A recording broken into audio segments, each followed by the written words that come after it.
ಎಲ್ಲ ವಿವಾದಾತ್ಮಕ ಹೇಳಿಕೆಗಳು ಕೂಡ ಮುಂದೊಂದು ದಿನ ಯಾವ ರೀತಿ ಪರಿಣಾಮ ಬೀರುತ್ತೆ, ಅದು ಕಾಂಗ್ರೆಸ್ ಆಗಿರ್ಬೋದು ಅಥವಾ ಬಿಜೆಪಿ ಆಗಿರ್ಬೋದು. ಹರೀಶ್ ಪೂಂಜಾ ಅವರಿಂದ, ಹರೀಶ್ ಪೂಂಜಾ, ನೀವು ಆಯ್ಕೆಯಾಗಿ ಬಂದಿರತಕ್ಕಂಥ ಪ್ರದೇಶ, ಅಲ್ಲಿನ ಸ್ಥಿತಿಗತಿಗಳು ಎಲ್ಲವೂ ಕೂಡ ನನಗೆ ತುಂಬ ಚೆನ್ನಾಗಿ ಅರ್ಥ ಆಗಿದೆ.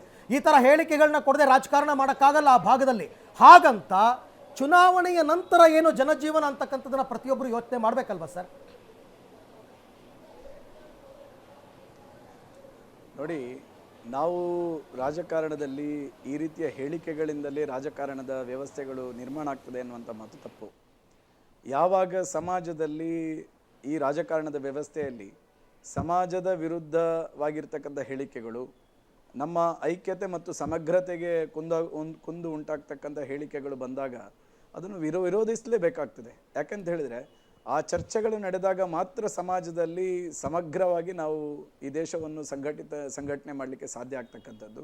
ಪ್ರಾಯಶಃ ಈ ರೀತಿಯ ರಾಜಕಾರಣ, ಈ ರೀತಿಯ ಹೇಳಿಕೆಗಳಿಂದಲೇ ರಾಜಕಾರಣ ಎನ್ನುವಂಥದ್ದು ಖಂಡಿತವಾಗಿಯೂ ತಪ್ಪು. ಇವತ್ತು ದೇಶದ ಜನ ಅಷ್ಟು ಬುದ್ಧಿವಂತರಿದ್ದಾರೆ ಮತ್ತು ಎಲ್ಲ ದೃಷ್ಟಿಯಲ್ಲಿ ಯೋಚನೆಯನ್ನು ಮಾಡ್ತಾರೆ, ದೂರದೃಷ್ಟಿಯಿಂದಲೂ ಯೋಚನೆ ಮಾಡ್ತಕ್ಕಂಥ ಇವತ್ತು ಮತದಾರರು ಇರ್ತಕ್ಕಂಥದ್ದು.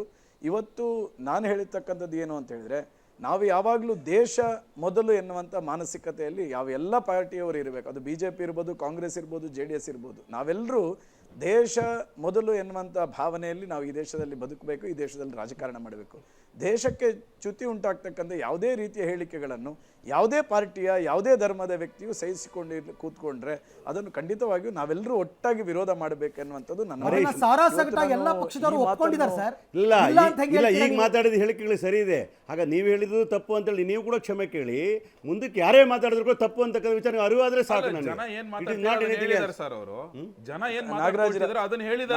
ನಾಗರಾಜ್ ಅವರೇ,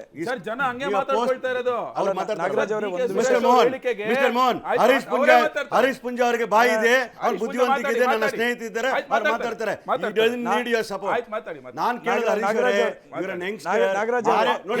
ಹರೀಶ್ ಪೂಂಜಾ ಅವರಿಗೆ ಕ್ಷಮೆ ಕೇಳಬೇಕು ಅಂತ ನೀವು ಆಗ್ರಹಿಸಿದ್ರೆ, ಅಲ್ಲ ನೀವು ಆಗ್ರಹಿಸಿದ್ರೆ, ವಾಟ್ ಅಬೌಟ್ DK ಸುರೇಶ್?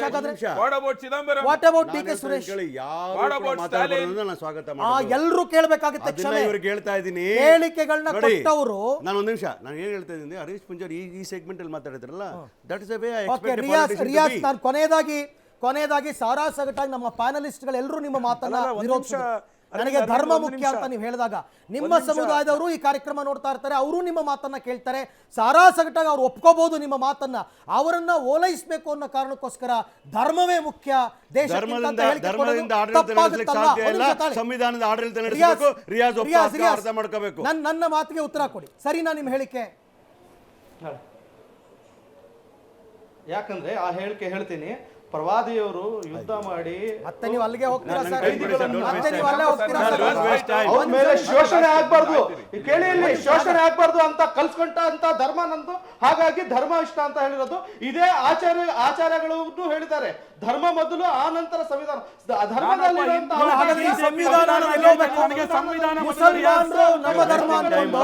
ಹಿಂದೂಗಳು ನಮ್ಮ ಧರ್ಮ ಅಂತ ಕೂತ್ಕೊಂಡ್ರೆ ಸಂವಿಧಾನ ಬಾಬಾ ಸಾಹೇಬ್ ಅಂಬೇಡ್ಕರ್ ಕೊಟ್ಟಿದ್ದು. ಅರವಿಂದ್, ನಾನೊಬ್ಬ ಹಿಂದೂ ಆಗಿ ಬಿಜೆಪಿ ವಕ್ತಾರನಾಗಿ ಹೇಳ್ತಾ ಇದ್ದೀನಿ, ನಂಗೆ ಸಂವಿಧಾನ ಧರ್ಮ ಅಂತ ಬಂದಾಗ ಸಂವಿಧಾನನೇ ಮೊದಲು. ಬಿಜೆಪಿಗಳ ಎಲ್ಲ ಭಾರತೀಯರಿಗೆ ಸಂವಿಧಾನವೇ ಮೊದಲು. ಖಂಡಿತವಾಗಿ ಮಾಡೋದೊಂದು, ಬಾಯಿಯಲ್ಲಿ ಹೇಳೋದೊಂದು, ಮಾಡೋದೊಂದು ಅಂತ ಕೆಲಸ.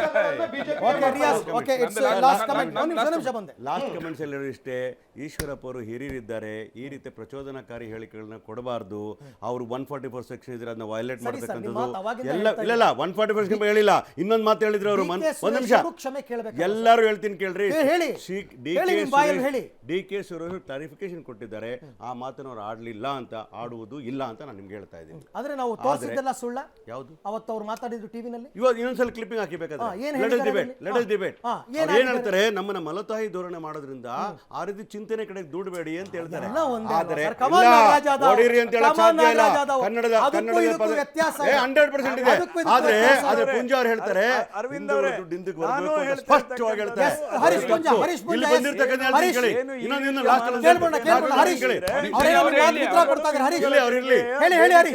ಏನಾಗಬಹುದು ಎನ್ನುವಂಥದ್ದೇ ನಾನು ಹೇಳಿರ್ತಕ್ಕಂಥದ್ದು. ಓಕೆ, ಅವರು ಅದೇ ಸ್ಪಷ್ಟನೆ ಕೊಡ್ತಾ ಇದ್ದಾರೆ. ಲಾಸ್ಟ್ ಸೆಂಟೆನ್ಸ್ ಸರ್, ಒಂದ್ ನಿಮಿಷ ಸರ್, ಮುಗಿಸ್ಬಿಡ್ತೀನಿ. ಇಲ್ಲ, ನಾವು ಈಗ ನೋಡಿ ಮುಗಿಸ್ಬಿಡ್ತೀವಿ. ಈಶ್ವರಪ್ಪನವ್ರ ಸ್ಟೇಟ್ಮೆಂಟ್ ವಿಚಾರಕ್ಕೆ ಸರ್, ನಾನು ಈಶ್ವರಪ್ಪ ಅವ್ರ ಹೇಳಿಕೆ ಅವ್ರನ್ನ ತಪ್ಪು ಅಂತ ಹೇಳಿದ್ದಾರೆ. ಸರ್ ಕಾಂಗ್ರೆಸ್ ನಾನು ಅದಕ್ಕೆ ಬರ್ತಾ ಇದ್ದೀನಿ ಸರ್. ಗಂಡಸರೆಲ್ಲ ಮನಮೋಹನ್ ಸಿಂಗ್ ಅವ್ರಿಗೆ ಅವಮಾನ ಮಾಡ್ತಾರೆ. ಮನಮೋಹನ್ ಸಿಂಗ್ ನಿಮಿಷ ಕೇಳಿಸ್ಕೊಳ್ಳಿ. ನೀವು ಇದ್ರಲ್ಲೇ ಕಾಲ ಕಳೆದ್ರೆ ಮಾತಾಡಕ್ಕೆ ಈಗ ಅವ್ರು ಅವಾಗ್ಲೇ ಏನ್ ಹೇಳಿದ್ರು, ಈಶ್ವರಪ್ಪನವ್ರ ಹೇಳಿಕೆ ವಿಚಾರದಲ್ಲಿ ಈಶ್ವರಪ್ಪನವ್ರು ಏನ್ ಹೇಳಿದ್ರು, ಭಾರತ ವಿರೋಧಿ ಹೇಳಿಕೆಗಳನ್ನ ಯಾರೇ ಕೊಟ್ಟರು ಸಹ ಗುಂಡುಕಿ ಕೊಲ್ಲುವಂತ ಒಂದು ಕಾನೂನು ತಂದೆ ಅಂತ ಆಗ್ರಹಿಸಿದ್ರು. ಕಾನೂನಿನ ಕ್ರಮಗಳನ್ನ ಅದಕ್ಕೊಂದು ಗುಂಡುಕಿ ಇತಿಹಾಸ ಇದೆ. ಕೊಲ್ಲುವಂತಕ್ಕಂಥದ್ದು ಕಾಂಗ್ರೆಸ್ನಲ್ಲಿ. Fine, ಯಾಕೆ ಇಲ್ಲ? time, ಒಂದ್ time, ನಿಮಿಷ. ಇತಿಹಾಸ ಇಲ್ಲ. ಒಂದ್ ನಿಮಿಷ ಕೇಳಿ. ಇತಿಹಾಸ ಅಲ್ಲ. ಅದೇ ಕಾಶ್ಮೀರ ಪ್ರತ್ಯೇಕತಾವಾದಿ ಯಾಸೀನ್ ಮಲಿಕ್ಗೆ ರಾಜಾಜಿತ್ಯ ಕೊಟ್ಟವರು ಕಾಂಗ್ರೆಸ್ ಅವರು, ಆಯ್ತಲ್ಲ. ಪಾರ್ಲಿಮೆಂಟ್ ಅಟ್ಯಾಕ್ ಅಫ್ಜಲ್ ಗುರು ಪರವಾಗಿ ಕೋರ್ಟಲ್ ವಕಾಲತ್ ನಡೆಸೋರು ಕಾಂಗ್ರೆಸ್ ಅವರು. Okay, fine, thank you. Thank you, Nagaraj Yadav, thank you, Mohan. Harish Pooja, thank you. Riyaz Ahmed, thank you. ನೋಡಿ, ಇದೇ ವಿಚಾರ, ಇದು ಬಗೆಹರಿಯದ ಸಮಸ್ಯೆಗಳು, ಇದೇ ಚರ್ಚೆಗಳು. ಅಲ್ಟಿಮೇಟ್ಲಿ ಜನ ಏನು ಒಪ್ತಾರೆ ಅಂತಕ್ಕಂಥದ್ದು ಚುನಾವಣೆಯಲ್ಲಿ ರಿಫ್ಲೆಕ್ಟ್ ಆಗುತ್ತೆ.